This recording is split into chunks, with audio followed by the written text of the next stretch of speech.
Gallery کی جو دیوار حضرت عباس علیہ السلام کی قبر اقدس کے قریب ہے اس میں محراب نما طاق بنے ہوئے ہیں۔ بعد میں ان کے سامنے دیوار بنا کر انہیں بند کر دیا گیا تھا۔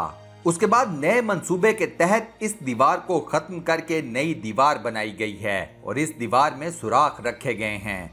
سنگ مرمر لگانے کے بعد سرداب کی گیلری مزید 10 سینٹی میٹر تنگ ہو گئی ہے اور یہ سنگ مرمر بھی نئے منصوبے کے تحت ہی لگایا گیا تھا۔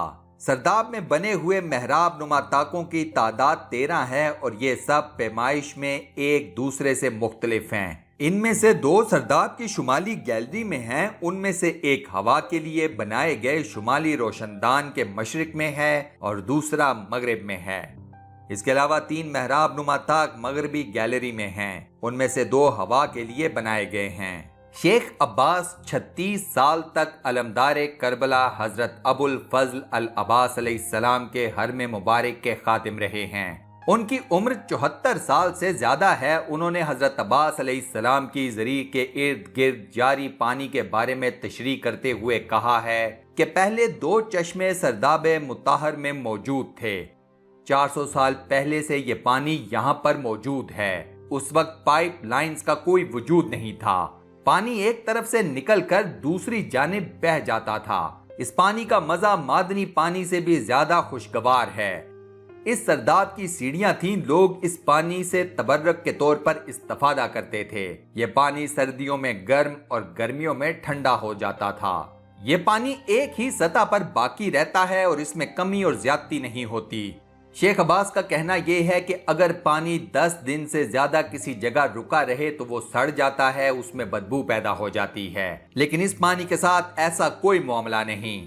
یہ پانی دروازے بند ہونے کے باوجود گلاب کی طرح معطر اور خوشبودار ہے۔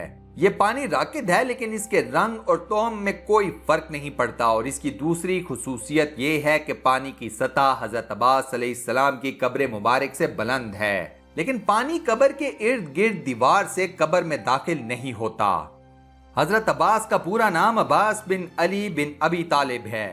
ابو الفضل اور علمدار کربلا کے نام سے وہ مشہور ہیں۔ امام علی علیہ السلام کے 5ویں اور ام البنین کے سب سے بڑے فرزند ہیں۔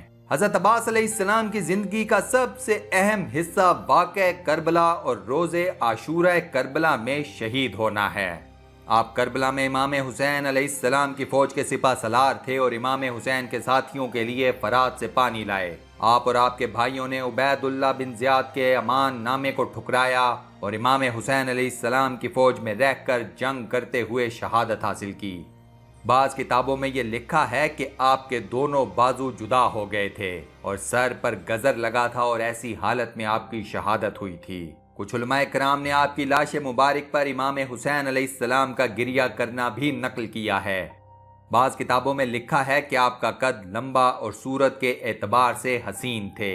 امام حسین علیہ السلام کو آپ سے بے انتہا محبت تھی۔ اسی محبت کو معروض خاطر رکھتے ہوئے حضرت عباس علیہ السلام نے اپنی جان بھی اپنے محبوب پر نچھاور کر دی۔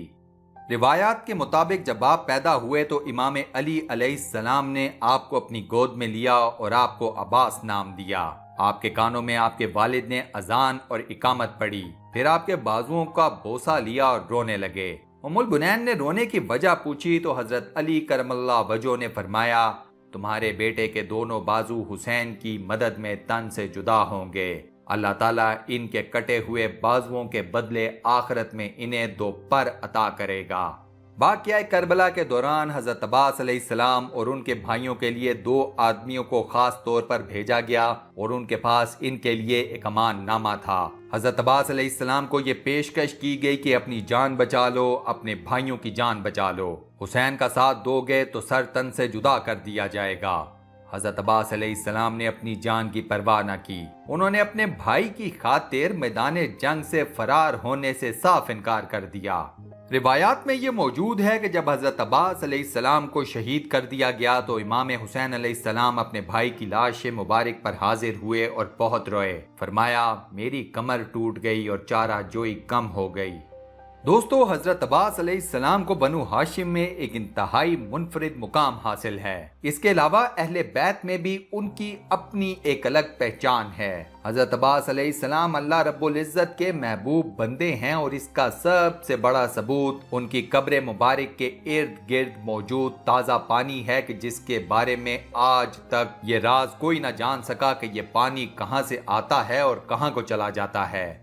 اللہ تعالی ہم سب کو اہل بیت سے محبت اور روز محشر اہل بیت کے ساتھ اٹھائے جانے کی توفیق عطا فرمائے، آمین۔ دوستو کمنٹ سیکشن میں آمین لکھ کر اس دعائے خیر کا حصہ ضرور بنیں اور صدقہ جاریہ کمائیں۔ اس ویڈیو کو لائک اور اپنے واٹس ایپ، فیس بک، ٹویٹر اور دیگر سوشل میڈیا اکاؤنٹس پر شیئر کرنا مت بھولیے گا۔ جزاک اللہ۔ انشاءاللہ اگلی ویڈیو میں آپ دوستوں سے ایک بار پھر ملاقات ہوگی، تب تک کے لیے اللہ حافظ۔